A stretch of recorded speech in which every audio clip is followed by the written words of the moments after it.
The dragon is wary. A jab or a kick could injure it fatally.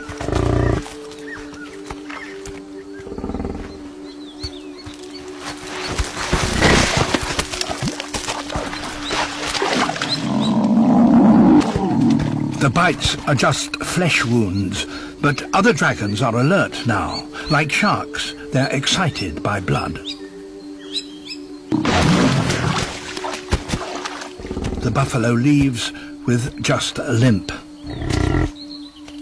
The dragons appear to have failed. Yet they show a peculiar interest in the buffalo and follow it wherever it goes. As the days pass, the buffalo's wounds don't heal. It starts to weaken. The dragon's hunting method begins to come clear. The dragons, however, can afford to wait for a meal of this